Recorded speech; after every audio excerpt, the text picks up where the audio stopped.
The Strange Case of Dr. Jekyll and Mr. Hyde, Chapter 5, Incident of the Letter. It was late in the afternoon when Mr. Utterson found his way to Dr. Jekyll's door, where he was at once admitted by Poole and carried down by the kitchen offices and across a yard which had once been a garden to the building which was indifferently known as the laboratory or the dissecting rooms. The doctor had bought the house from the heirs of a celebrated surgeon, and his own tastes being rather chemical than anatomical, had changed the destination of the block at the bottom of the garden. It was the first time that the lawyer had been received in that part of his friend's quarters, and he eyed the dingy, windowless structure with curiosity and gazed round with a distasteful sense of strangeness as he crossed the theater, once crowded with eager students and now lying gaunt and silent, the tables laden with chemical apparatus, the floor strewn with crates and littered with packing straw, and the light falling dimly through the foggy cupola. Here we have Utterson visiting Dr. Jekyll, and we find out that Dr. Jekyll made some modifications to his home. He built a laboratory. He is a doctor. He built a laboratory within his home. But the laboratory is kind of crazy. It doesn't seem like he is a very organized person. There's stuff all over the place. At the further end, a flight of stairs mounted to a door covered with red baize, and through this Mr. Utterson was at last received into the doctor's cabinet. It was a large room, fitted with glass presses, furnished, among other things, with a cheval glass and a business table, and looking out upon the court by three dusty windows barred with iron. The fire burned in the grate, a lamp was set lighted on the chimney shelf, for even in the houses the fog began to lie thickly. And there, close up to the warmth, sat Dr. Jekyll, looking deadly sick. He did not rise to meet his visitor, but held out a cold hand and bade him welcome in a changed voice. So here, for the rest of the paragraph, we get more description of Dr. Jekyll's place in his laboratory. Utterson goes in, sees Dr. Jekyll, and it says that Dr. Jekyll is not looking very good. In fact, it says he looks deadly sick. He did not rise to greet Utterson, but instead just, says, "Hey, take a seat." "And now," said Mr. Utterson as Poole left them, "you have heard the news." The doctor shuddered. "They were crying it in the square," he said. "I heard them in my dining room." "One word," said the lawyer. "Carew is my client, but so are you, and I want to know what I am doing. You have not been mad enough to hide this fellow." "Utterson, I swear to God," cried the doctor, "I swear to God I'll never set eyes on him again. I bind my honor to you that I am done with him in this world. It is all at an end, and indeed he does not want my help. You do not know him as I do. He is safe. He is quite safe. Mark my words. He will never be more heard of." So Utterson's like, "Look, what's going on? Carew is my client. You're my client. It's like, I want to protect you, but at the same time, this Hyde fellow is terrible." And Jekyll says, "I completely understand. I'm done with him in this world. I want no further business with him." The lawyer listened gloomily. He did not like his friend's feverish manner. "You seem pretty sure of him," said he, "and for your sake, I hope you might be right. If it came to a trial, your name might appear." "I am quite sure of him," replied Jekyll. "I have grounds for certainty that I cannot share with anyone. But there is one thing on which you may advise me. I have I have received a letter, and I am at a loss whether I should show it to the police. I should like to leave it in your hands, Utterson. You would judge wisely, I am sure. I have so great a trust in you." "You fear, I suppose, that it might lead to his detection?" asked the lawyer. "No," said the other, "I cannot say that I care what becomes of Hyde. I am quite done with him. I was thinking of my own character, which this hateful business has rather exposed."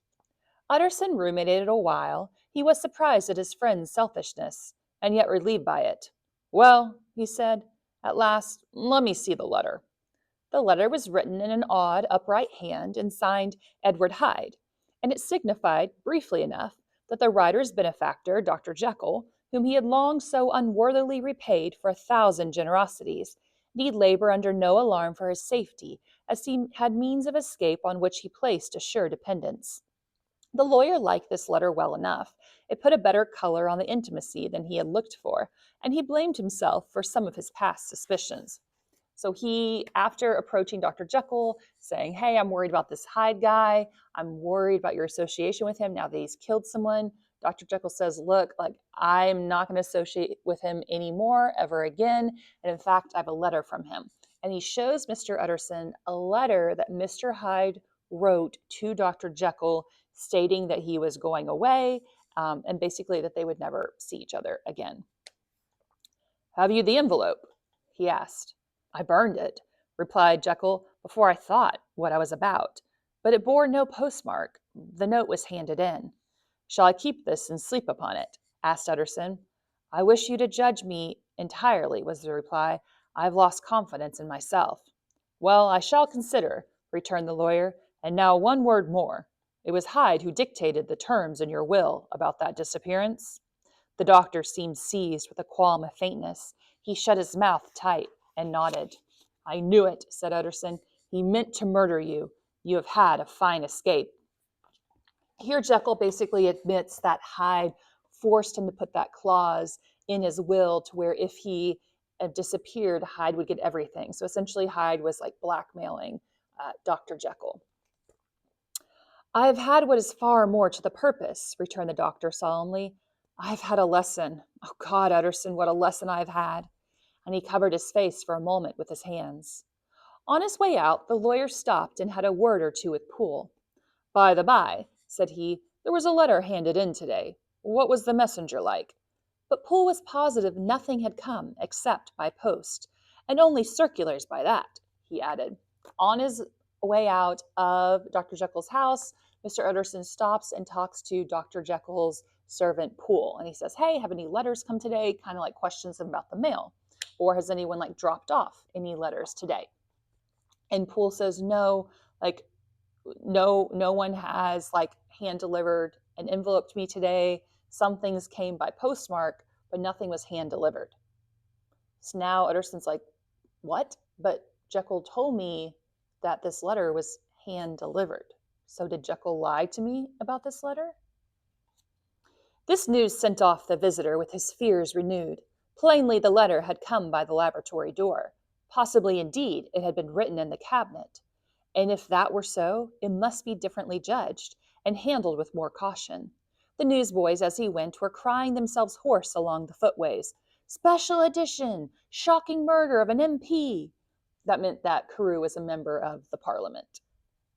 That was the funeral oration of one friend and client, and he could not help a certain apprehension lest the good name of another should be sucked down in the eddy of the scandal. It was at least a ticklish decision that he had to make, and self-reliant as he was by habit, he began to cherish a longing for advice. It was not to be had directly, but perhaps, he thought, it might be fished for. Presently after, he sat on one side of his own hearth, so his fireplace, with Mr. Guest, his head clerk, upon the other, and midway between, at a nicely calculated distance from the fire, a bottle of a particular old wine that had long dwelt unsunned in the foundations of his house. So later on, he's at home, and he's with this guy that works for him named Mr. Guest, who is his head clerk. So he kind of does a bunch of odd and ends kind of tasks and writings for Mr. Utterson.